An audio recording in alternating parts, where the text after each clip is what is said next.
Hello, everybody. Welcome to the January 5th, 2025 version of Lunch with the Mayor. So glad to have you on today.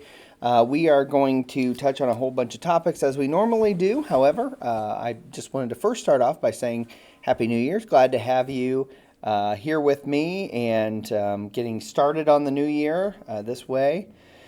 We have a lot of projects this year. This is going to be a big year. Some of that has been because projects from last year were put off to this year because of financing and grants and things like that. Some of that is just purely because of when things have kind of come due, and so we're going to have a really busy year.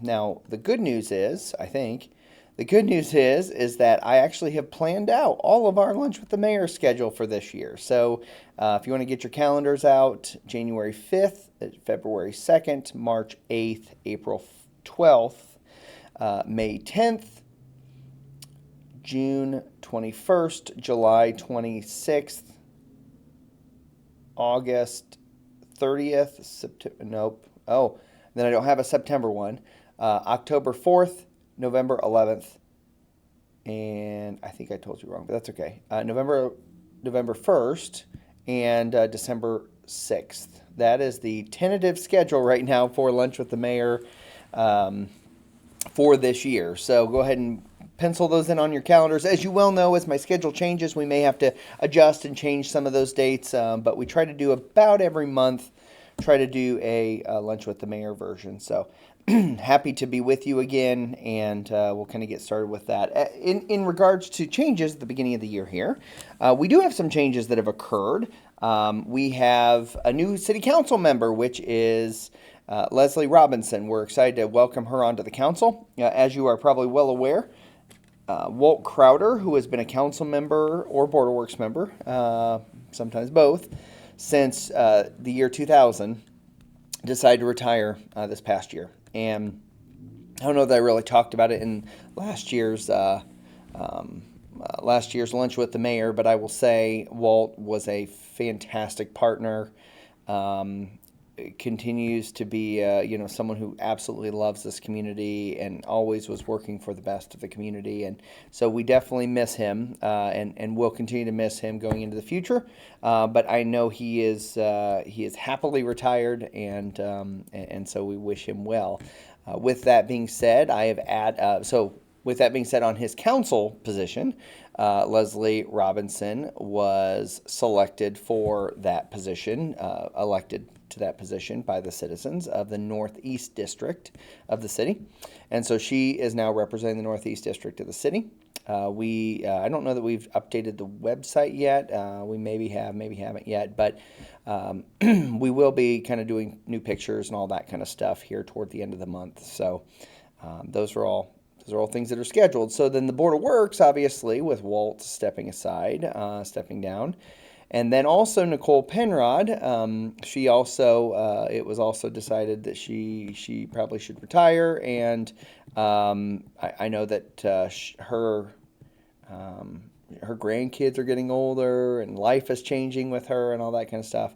Again, somebody who was on city council for multiple terms, someone who cares very deeply about the community. I will truly miss Nicole as well. She was a great partner. And so she also has retired from the Board of Works. So that means I have two new Board of Works members this year for this term, and that would be Dan Wegold, who, as some of you may remember, used to be on the Board of Works, stepped off for a term while Nicole was on the board, and I've now brought him back on as kind of the council appointment, if you will, or not the council appointment, but a member of the council that I've appointed to the Board of Works. So Dan will be rejoining the Board of Works, which is great. I'm glad to work with him again in that kind of area, that concept, if you will.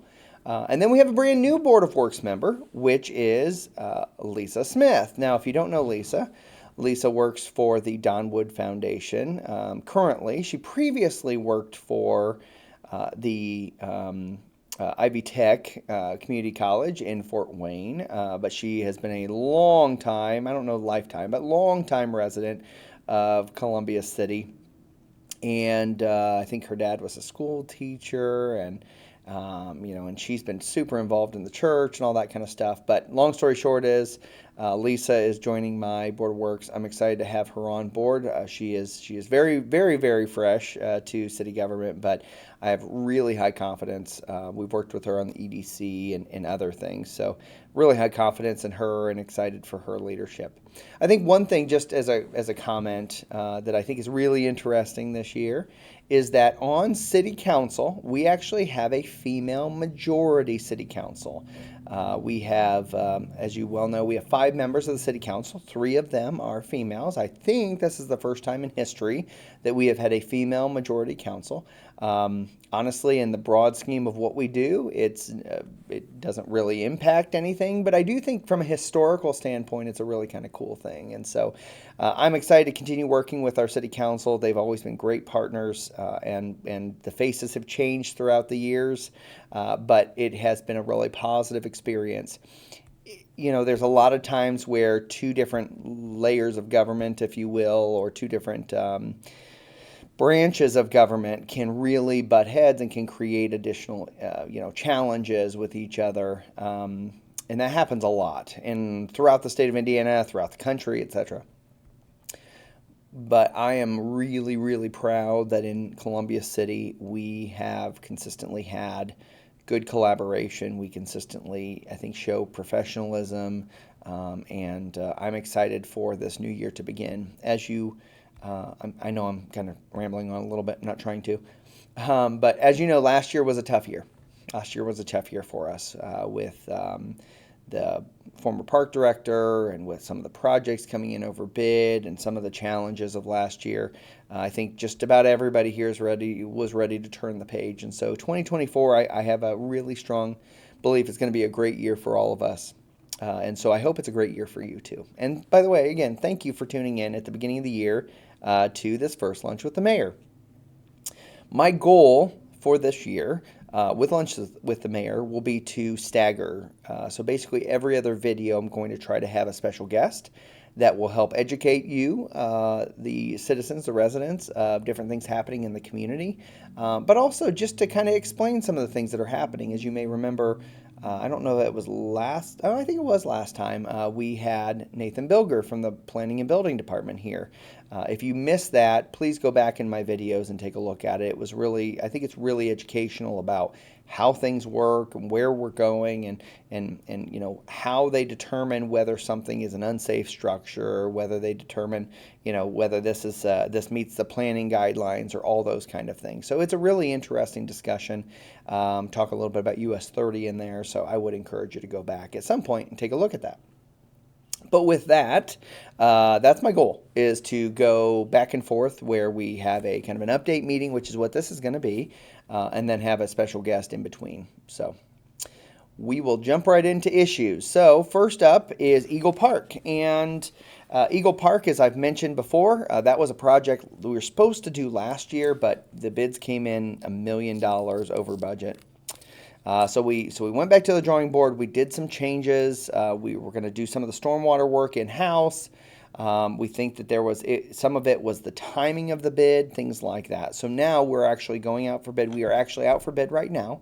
And I do anticipate that stormwater work is going to begin sometime early this year. I don't know that it'll be like right away because we're working on South Chauncey Street, which I've talked about a little bit in the past. Let me see if it's on my list of things. I think it is somewhere. I'm not seeing it at the moment. But anyways, yes. So we're working on South Chauncey Street right now and the sewer gas issue there. But as soon as that's done, I think the plan is to move out to Eagle Park and start seeing stormwater work done there. So you will see work start on Eagle Park. We are committed to that project. Hopefully the overall work will begin sometime late spring, early summer. I'd love to have it built completely by fall. Early fall would be great. I'm not going to be that that aggressive. I don't think we can be that aggressive. But I am excited about getting Eagle Park done this year. So that's one. Next is the Next Level Trails, the trail extension, the Blue River Trail down to the high school and middle school and Little Turtle Elementary School campus. That project will be bid very soon. I was anticipating it being out to bid by now, but we had a little bit of hold up by, again, when you have a project that is funded by, primarily funded by the state of Indiana, and you have to cross a railroad and a river and a state highway, there are a lot of hurdles we have to go over. But long story short is, my hope is that we'll be to bid that very soon, whether it's at the end of this month or beginning of next month. That's my hope. So, Westgate is out for bid right now. As you remember, the Westgate project, that's the second phase of Westgate.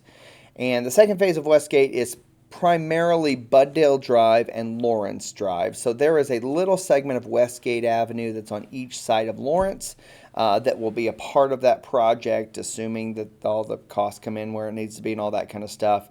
But you'll remember that we did the far eastern phase of the first phase, which is the first phase of Westgate.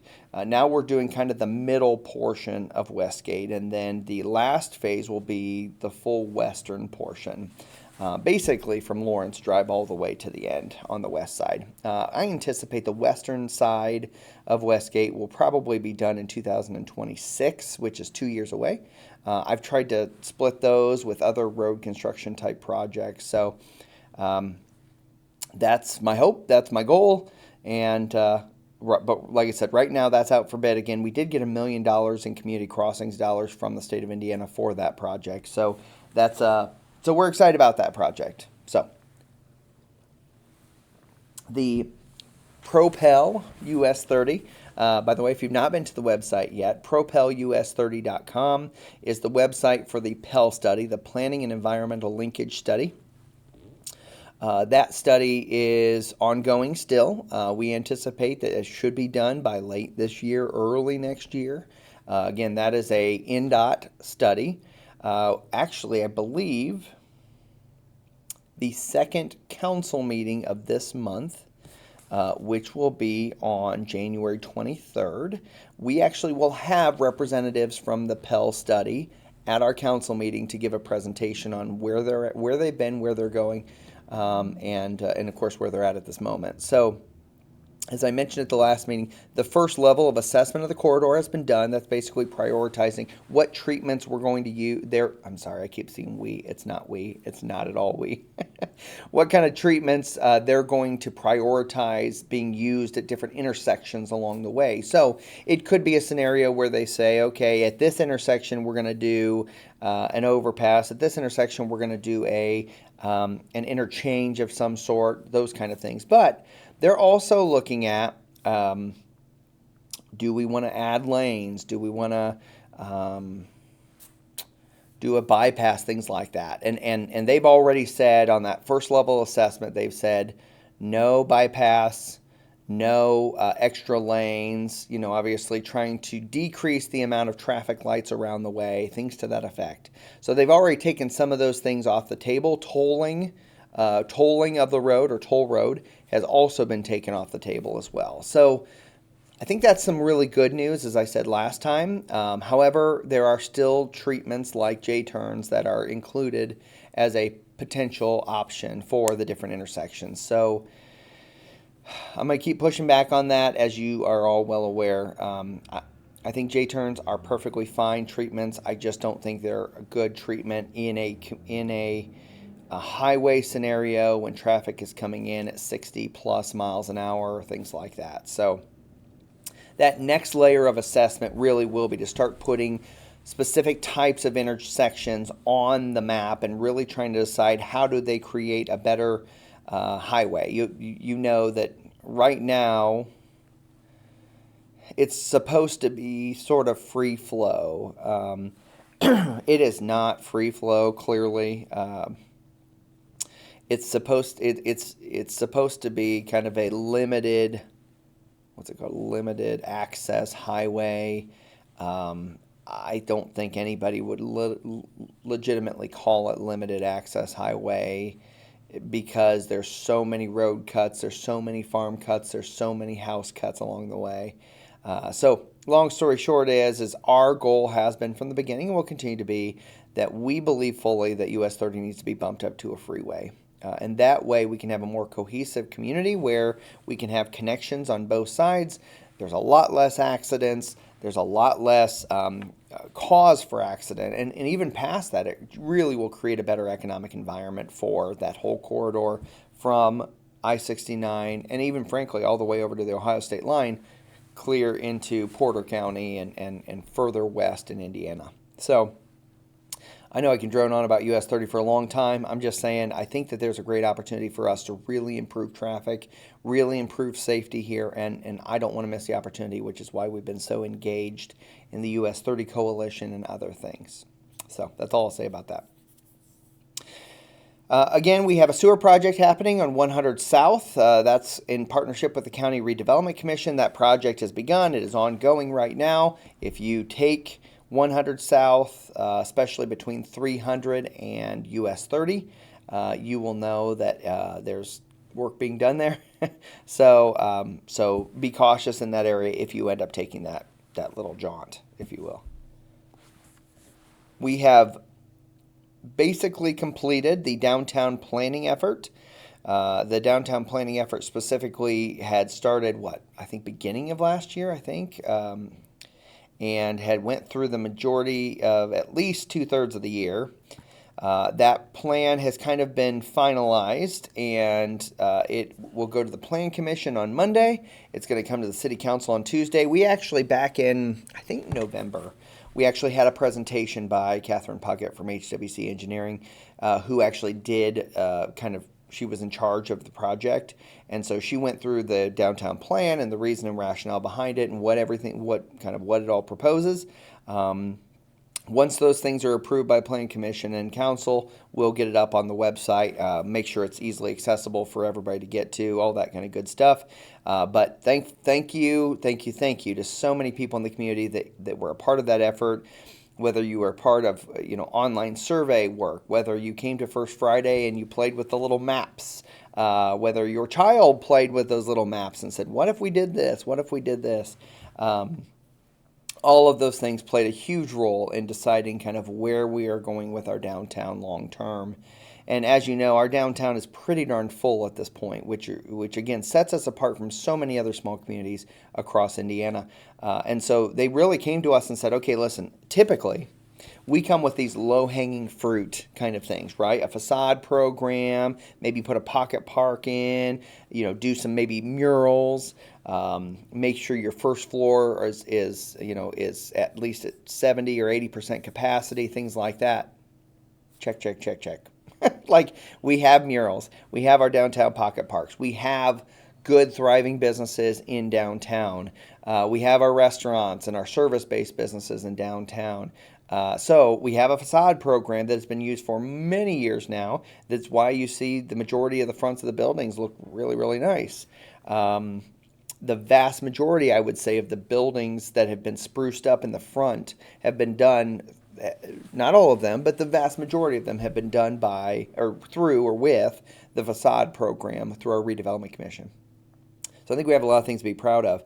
The actual stats in there show that we have a higher percentage of, I think it's a higher percentage of millennial population in Columbia City than most of our, we'll say, competing cities or likewise cities, if you will, in Northeast Indiana. All of these things kind of come together to say we are really creating a vibrant downtown. I don't say we as in just the city by any means. We're a part of it, but we're a small part of it. Businesses, festivals, restaurants, etc. are all creating a vibrant downtown, but it wouldn't be vibrant without people coming downtown. So you are a main part of that as well. So I say all that to say there are some really big, dreamy kind of goals in there, but there's also some very practical goals as well that we're going to be kind of looking at as that plan gets developed and as we move forward with those steps. So Plan Commission on Monday night, City Council on Tuesday night for adoption and approval. Eagle Ice Rink has been open now for a month and a half now, maybe. And so the Eagle Ice Rink, maybe a month, I'm not sure. Anyways, long story short is Eagle Ice Rink is now open.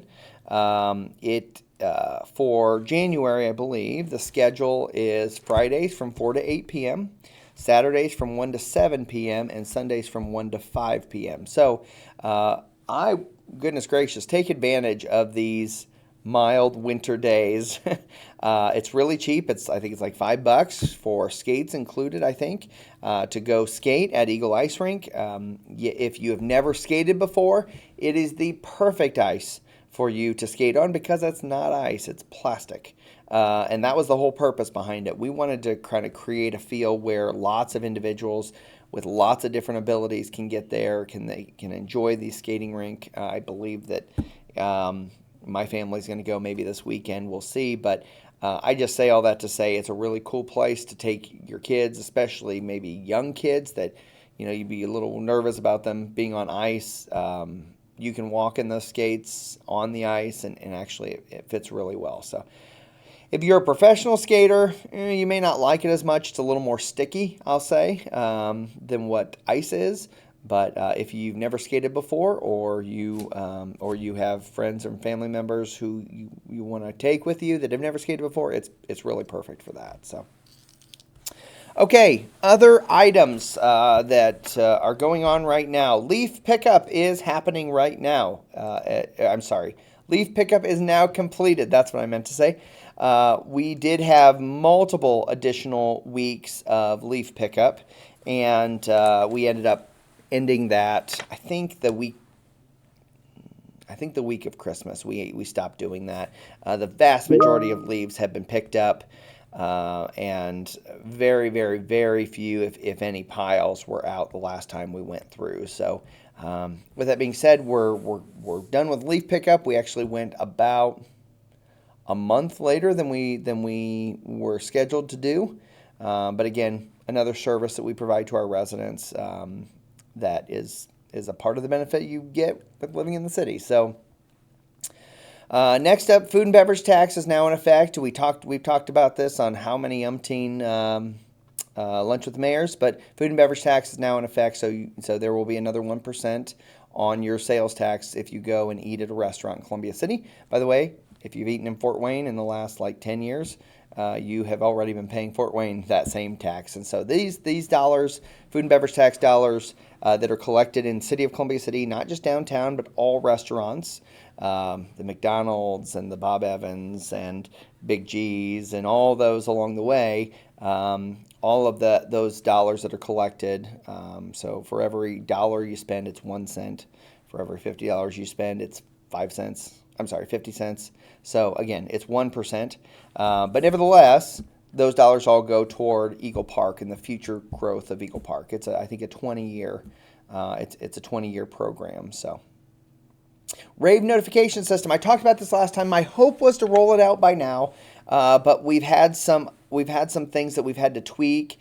We want to make sure that this is a program that if you sign up for text alerts from Rave, from our system, if you will, that we are not bombarding you with information. So here's how it's going to work. And I'll talk about this probably more at the next Lunch with the Mayor broadcast as well. But here's the main point. You will be able to sign up for text alerts from the city on a whole host of things. If you want to know when the next city council meeting is, or you want to get agendas for city council, things like that, you'll be able to sign up for that. If you want to get notifications of street closures, you can sign up for that. If you want to get notifications of when the aquatic center has reached capacity, you can get notifications for that. If you want to get notifications about snow emergencies and what that means, you can get notifications for that. Or you don't have to. You can sign up for as many notifications or as few notifications as you want. If you have a child that's in baseball or softball, you can sign up for the baseball list or the softball list. There's a whole host of options that you're going to have that you can sign up for direct access. So one of the things I kept hearing during the campaign, and rightfully so, and things we've heard even outside the campaign, was how do we get information if we're not on Facebook? Now, I understand fully. We're on Facebook right now, so you all have Facebook. So this isn't an issue necessarily for you. However, there is a lot of information, even on Facebook, to weed through in order to get answers, right? So our goal is, how can we go direct to consumer? How can we go directly to the constituency to say, here is the issue, here's what's happening, you need to be aware of that, things like that. So we will have an opportunity here very shortly for all residents to sign up for whatever kind of notification they want. So if you want to, again, notification of park stuff or other things, you're going to have lots of choices to sign up for. When we roll this out, and again, it should happen, I'm going to say later this month. I've given a hard deadline of February 1, but I think it'll happen before then. So, long story short is when we roll this out, there will be a QR code, there'll be a website. Basically, you have to go and register, okay? And then you have to sign up for whatever text alerts you want. Now, if you sign up for something and you're like, I thought I would need this, but I'm getting these alerts that I don't need to get, then you can just opt out. And that's perfectly fine. You can go in and change an add list or to subtract list, all that you want. So I'm really excited about that. As you can tell, we will have a list for basically every board and commission that we have that's a public board or commission. We'll have a list for city council and board of works. We'll have a list for public safety, things like that. The one thing that we're working on right now that I need to just be transparent about, is that we're probably going to have a list that's called emergency, and that would be, God forbid, that would be something like we have a chemical fire. That would be something like we have an active shooter. That would be something like, hey, stay away from this area, we're evacuating, whatever the case is. God forbid any of that happens, okay? However, I say all that to say this specifically. That may be something that you're automatically opted in. And the reason for that is because if we need to get you information ASAP and we think it's something that is absolutely critical to your life, then we want to make sure that you get that right away. That it's not something where, ultimately I'll say this. We've had 1 or 2 times, I think, in my 12 years as mayor, year 13 now, that we have had to actually evacuate a neighborhood. And the reason for that was, I think, a chemical fire issue. And so we didn't have a alert system like that. And so we literally had to go knock on doors. We had to take the little speaker around, but it was in the middle of the night. And so there was just a lot of issues with it. So I say all that to really kind of bring home the point of the emergencies. We want to make sure that you get the emergency right to your hands so you can protect yourself and your family. So that is one benefit of this program, is that you will have access to that emergency information right away. So we're working on some little tweaks and getting the system completely right there. You actually there'll be a place you can get notifications when the next lunch with the mayor is, and that kind of information, when the state of the city address is, all that kind of good stuff. So lots of options for you. We will roll that out, like I said, end of this month, very, very beginning of next month. That's my goal. Let's see. Stormwater work on South Chauncey. I talked about this a little bit earlier, and that is we had sewer gas that was kind of coming out of the storm drains in that South Chauncey Street, Ellsworth Street area. So now we are working on that right now. The water department, stormwater department is working on improving that. We're going to disconnect those stormwater lines from the sewer system, if you will, and that'll be connected to the stormwater system. So again, actually accomplishes a couple things. Number one, it accomplishes the fact that there's the sewer gas will be gone, gotten rid of, if you will. But second is that all that stormwater that's collected will now go to the river rather than going to our wastewater plant. So the more we can do those stormwater disconnects, the better it is overall for our sewer utility, for our stormwater utility, for all of those things. So, okay. So I don't know that there's a whole lot more that I have outside of calendar items, although I will say I hope that you, over here, right there. I just trying something different today. I'm going to do actually a couple things that are different today. Today I got the logo. It's right here, sort of. But second, and maybe more importantly, There we go. Maybe more importantly is that we're actually going to upload this to YouTube, I think. We're going to try to get this upload done to YouTube so that we can start having the Lunch with the Mayor program up on YouTube so people can go see it and see what's going on, take a look at it, all those kind of great things. So hopefully we're, again, trying to make more transparency, more accessibility, especially with Lunch with the Mayor where it's on Facebook specific. So we may end up changing that at some point where you can log on to a different place to see it, but I kind of like Facebook setup and stuff, so we'll kind of see where that goes. But anyways, calendar items, here we go. Not a lot. Not a lot. It is obviously it's the beginning of the year, so a lot of people are kind of getting their schedule for the year finalized, all that great stuff. But I'll tell you, I'm going all the way into March to get some activities. Now, I'm sure as always there was probably some things that that I didn't see, that I didn't cover. So if there is other events that you see, please feel free to pop them up there in the notes or in the comment section. I appreciate that very much. And as always, if you have questions about anything I've said or anything that's going on in the city, feel free to pop them up there. I'll try my best to answer those. Thank you, Matt, for that very kind comment. Just trying to do something a little different. So we'll see. So calendar events, January 9th, Scams Targeting Seniors. Informational program is going to be at Autumn Trace at 1 p.m. again on January 9th.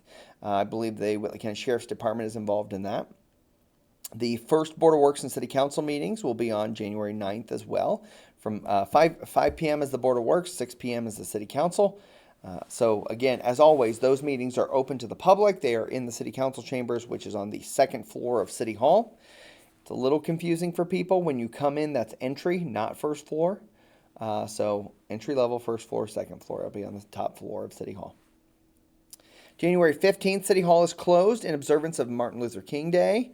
So just know that doesn't mean obviously our public safety will still be out and running. That's for sure. But City Hall itself will be closed on that day. January 23rd is Board of Works and City Council again.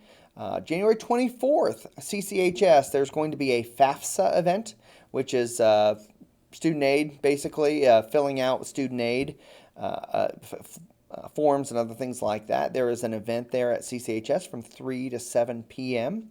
Again, January 24th.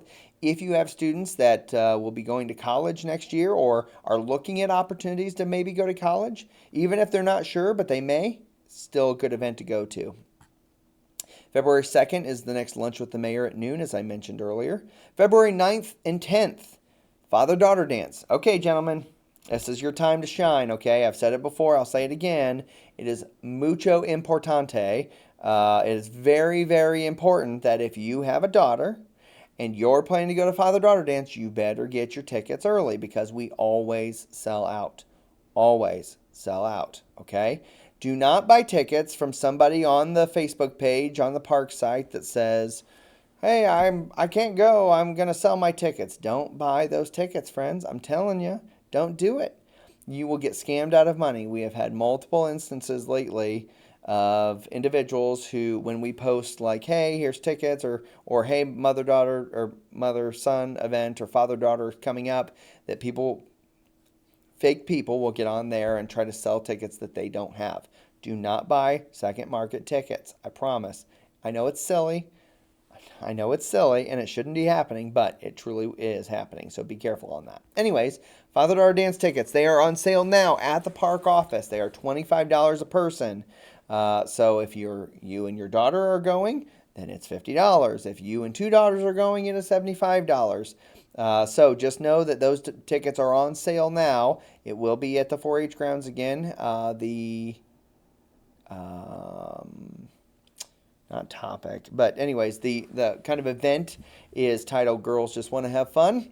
So I know a little redhead at the Daniel household that is super excited about Father-Daughter Dance again this year. So in any case, 9th and 10th of February, put on your calendar, then go get the tickets, gentlemen.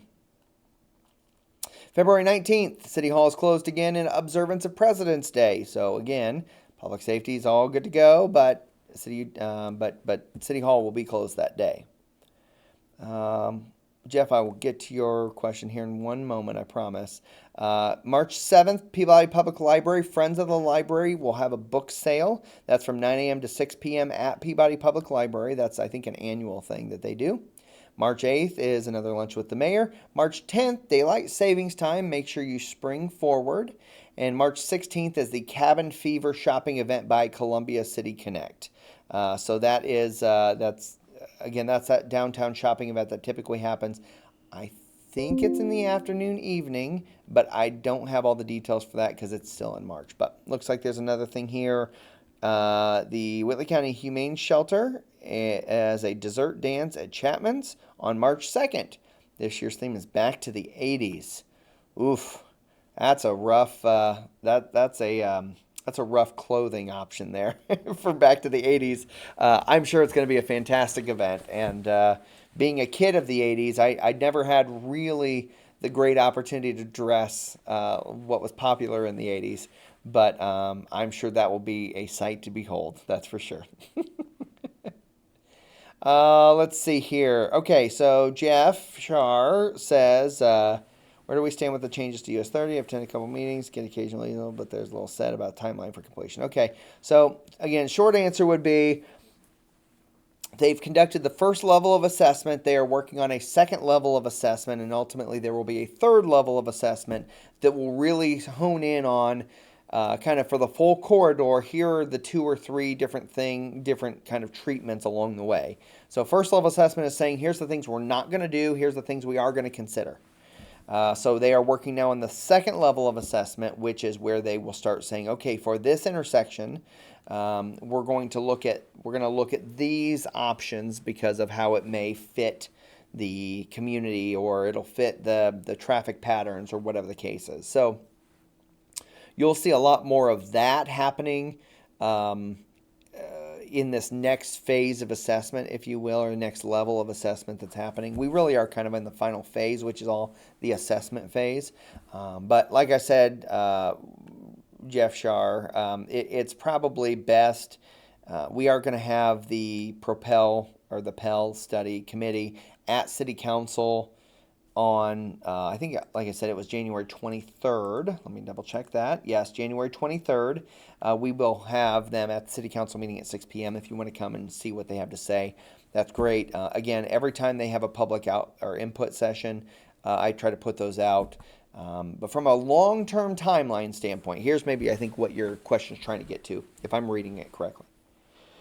From a long-term aspect, the study itself should be done sometime. I turned really orange there for some reason. I'm not sure why.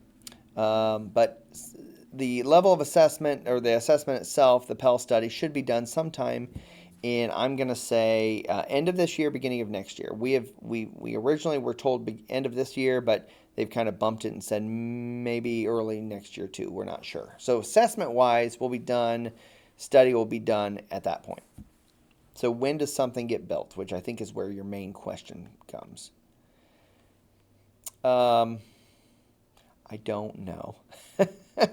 The best I can probably tell you is we have been told that it's probably, so there is a 7-year schedule that Indiana Department of Transportation puts out every year. It's called the STIP, which is a statewide transportation infrastructure funding program, I think, statewide transportation infrastructure program. That's what it is, STIP. So the STIP is put out, and it's a 7-year program that says, okay, over the 7 years, here's what we're going to do next year, the year after, year after, year after, year after, etc. We are sort of working under the understanding that once the Pell is done, that whatever it kind of calls for, NDOT will then take that and start programming pieces of that into the STIP. I cannot promise that's the case. That's kind of the working assumption right now. NDOT has not confirmed that, okay? But again, I'd rather be forthright with you to say, here's what we know, than to say, we don't know. We don't know, which is true, but we have that kind of working assumption right now. So that's a lot of information, probably more than you cared to hear about. But I will say that that's the timeline. I don't know that there will be truly a completion timeline. I just get the feeling that, I don't know. I just get the feeling that this is going to be a very, very long project. I mean, to be fair, we are talking about potentially billions of dollars. Okay, if let's just be cards on the table, candid here for a moment. If we put all, if they did a full freeway on US 30, we're talking over $1 billion of infrastructure improvements. $1 billion that, by the way, they don't have. And in an environment where, again, as I've told you in the past, I'm on that transportation study committee right now. Gas tax revenues are continuing to decline significantly because of electric vehicles. So I don't know how they're going to fund it long term. I am hopeful that there is an alternative source of funding that they are looking at. I'm assuming that will be a part of our conversation on the first task force discussion that I'm a part of. But that's probably plenty that I've said there on US 30. I will say, though, obviously we're going to continue to advocate on behalf of you all to make sure that you can still get from point A to point B in a fairly safe and clear-cut manner. Let's say it that way. So hopefully that helps a little bit. As you know, just a couple other things that I'm thinking about off the top of my head. Planet Fitness has opened. As I understand, they are new to Columbia City. We're happy to have them here. I know that I've heard of a fair amount of people signing up for them, so that's not an advertisement for them. We have many gyms and workout facilities here in Columbia City, but we are happy to welcome Planet Fitness to our community. I'm going to look up something really quick here. Second, we do have so this has all been in public meetings, so I'm not saying anything out of school here. We do have Farm Credit Services is looking to move their facility from the corner of North Street and Main Street, over to the corner of Connection Way and Lincoln Way, which will be on the far west side of the city. So they are looking to move there. I'm guessing, I don't know how quickly they're going to do, but I think they've already pretty much gotten their approvals. So they're going to be moving soon. Just so you know, we also have a potential car wash that may be moving into the Advanced Auto Parts building. We also continue. Actually, this afternoon I have a meeting about it. We also continue working on on our retail recruitment program and more restaurants, all that kind of great stuff. So we keep working on those pieces of the puzzle. We also keep working on the test kitchen, which I've talked about in the past as well. So there's a lot of things that are happening right now that we're working on, but I think all really positive things for the community. Thanks, Jeff Shar. Appreciate that. So Chris says, I think you mean tomorrow as in January 6th, Christopher. But they have a CCHS band alumni game at Columbia City basketball game. So that looks like that's happening tomorrow. So alumni night for the band. And then March 9th is the Columbia City High School Show Choir Invitational. As you know, I'm a show choir kid, guy, geek, whatever.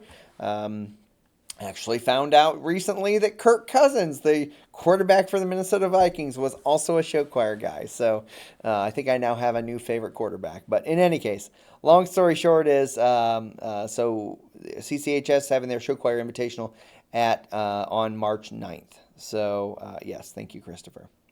The other thing I wanted to share with you is that I think there are a few free t-shirts still left. I saw this morning, I think they were XLs, right there in the entryway of City Hall on a table. We're kind of cleaning out our closet here in my office, and there was a lot of extra things that we didn't need, and so that's what we're putting out. Christmas tree pickup for residents who have trash service with the city. That's going to be this coming Monday, January 8th. So I don't want to rush you to get your tree down. My guess is the majority of you already do. If I have it down and I'm a Christmas guy, I like Christmas to last all year round, I have my tree down. So if I have mine down, majority of you probably do as well. So Christmas tree pickup is for residential trash service customers. That will be picked up on Monday. That's the plan. So please Put all your trees out by Sunday night, at the curb. All stands and decorations, of course, have to be off of it. All that kind of good stuff. But set it out on the curb by your trash bin, preferably, if you can. Um, that'll be, I think, a very positive thing. Also, you know that trash days are over, so I don't really have to announce that. But trash days are over for this week. It was delayed a day, and then recycling was also delayed a day. But I think that for the majority of us, it should have been picked up today already. There was a little bit of a calendar snafu regarding the recycling calendar.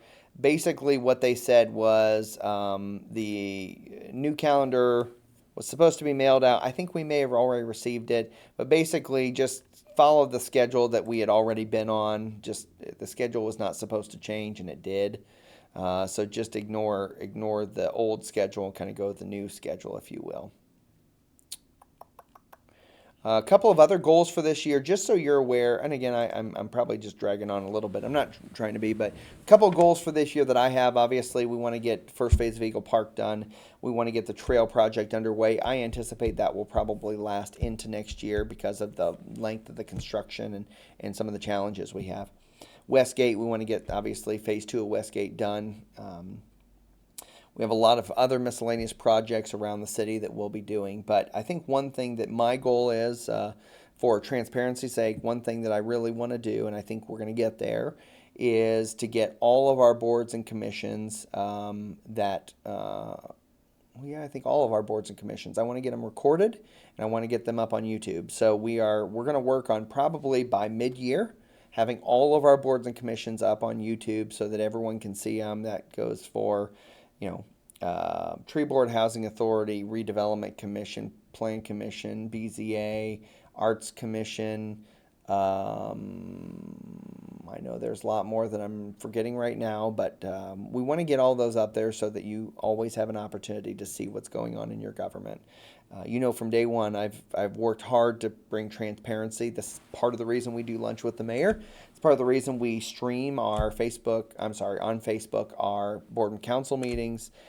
We want to do everything we can do to make sure that people know what's going on in the city, and which is really the reason why I created the Lunch with the Mayor program. So with that, I don't think I have anything else. So I do want to wish you a very happy new year.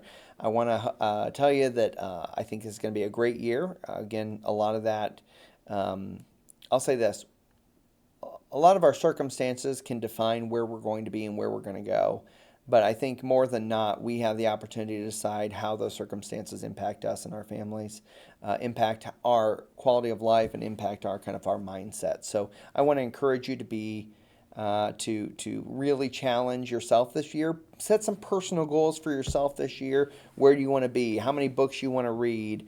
Where do you want to go visit? How many relationships do you want to build? How much weight do you want to lose? How many days you want to exercise? Things like that. I want to encourage you to kind of set your personal goals for this year. I think it really will create it gives you something to shoot for, but on top of that, it helps you be a better version of yourself. So, yes, Heather, I already talked about that, but I'm happy to say it again. Yeah, so food and beverage tax, again, a lot of things we've been talking about food and beverage tax since January. I don't know, last year, I think. We talked about it throughout basically all of last year, but yes, I'll say it again, 1% food and beverage tax is now instituted for restaurants throughout the city of Columbia City. It is new here in Columbia City, but is not new across the state of Indiana. Again, if you've eaten in Fort Wayne over the last decade at least, you will have paid a food and beverage tax already to their Coliseum. This time you get to pay a food and beverage tax of 1% to Eagle Park. So all the dollars stay here. None of it goes toward staffing. None of it goes toward other government things. It all goes specifically toward making Eagle Park a better place for everybody. So no problem, Heather. All good. All good. So thanks for that. If anybody has any other questions about food and beverage tax, they're free to call our office. We're happy to fill that in. Christopher says, watch for a deer on State Road 9 between radio and heavy truck. Almost hit one last. Oh, not for a deer. Watch for deer And again, any of those wooded areas, it is incredible to me. Most people don't know this, but it is incredible to me how many deer reside within the city of Columbia City. It is incredible how many deer live in our community that people don't know. So yes, watch out for deer, especially this time of year. But it sounds like between Radio Road and heavy truck. So thank you. So again, going back, set personal goals, set professional goals, know where you want to go, walk your steps to that point. I'm a planner by nature. I want to encourage you, set the plans ahead, right? I mean, it's really hard to say on December 31st, I want to weigh 30 pounds less. And not have a plan on how you're going to do that, right? Because you'll wake up on December 20th and go, oh crap, I have all these holidays and I'm supposed to lose 20 pounds or 30 pounds or whatever it is, right? It's really hard to say I want to read 10 books this year and not space that out of how you're going to read 10 books, right? Whatever the case is. So I want to encourage you to set those goals, know where you want to go. I hope one of those goals is to be a bigger part of the community. I know many of you give a lot of yourself to the community. If you don't, we'd love to have you volunteer. We'd love to have you be a part. Even if it's just grabbing your kids and on some Saturday morning and say, hey, we're going to go around downtown and pick up trash. Or hey, we're going to go through the park and I don't know, clean up after people or something like that. And by the way, if you're a person that leaves trash, help us by cleaning up. So anyways, with that, I'm going to call it a day. Thank you everybody for tuning in. I very much appreciate it. Hope you have a wonderful beginning of the year here. Again, we will be back with the next Lunch with the Mayor program on February 2nd at noon. Thanks everybody. Hope you have a great rest of the day. Again, you can always contact us here at City Hall, 260-248-5111. Email rdaniel@columbiacity.net. You can get on our website, get all kinds of information there, or contact me on Facebook at Mayor Ryan L. Daniel. And with that, we will see you next time. Take care, everybody. Goodbye.